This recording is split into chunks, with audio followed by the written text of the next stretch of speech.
Hello guys, Brad here again, and I thought I would try something a little different today. Maybe even do a series. I thought it might be kind of fun just to focus on one specific fragrance note and maybe just talk about it a little bit and then mention some fragrances that I have or I've tried that have that note and just make some recommendations and so on. Today I want to talk about violet leaves. I'm sure everybody knows what a violet is, a flower.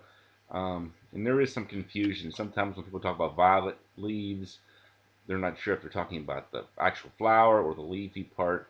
My understanding is that the description of violet leaf, based on Fragrantica, is supposed to smell like mowed grass and cucumbers, kind of like that. So, very green note and a very good note for spring. So, since we are in the middle of spring right now, I thought this would be a great time to talk about violet leaf and just kind of look at some fragrances that I have that have violet leaf and maybe just do a quick little talk about each one. Fahrenheit has violet leaf. I'm sure everybody knows about this one.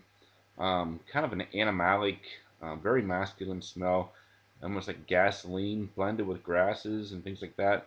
Um, Definitely something everybody needs to test out at least once in their lifetime, I think, because it is so different and it's a classic and it's probably going to be popular for many years to come.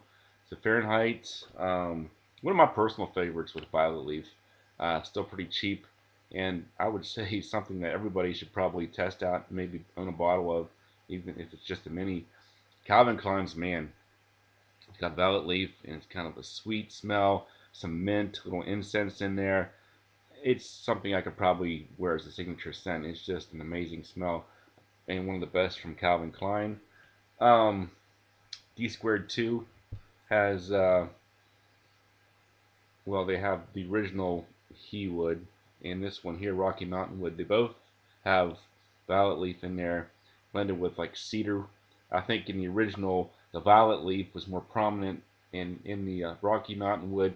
I think the cedar wood is a little heavier, so I actually prefer the Rocky Mountain Wood more than the original He Wood because I think the violet leaf was a little bit too heavy in the original, but with the Rocky Mountain Wood, I think the balance between cedar and violet leaf was near perfect. So I really recommend that one. And a fragrance that I'm going to be checking out here and doing a review on probably next week, Catan Men, and also Catan Black. I'll be reviewing that one probably in a couple weeks as well. They both have a violet leaf type smell, and they're great fragrances for spring as well. Definitely hope to get more people checking out the Catan House here in the next few weeks. So those are a few that I have that have violet leaf or violet type smells. Um, some other great ones: Green Irish Tweed from Creed, Shea Bond, Bond number 9. They both have violet leaf.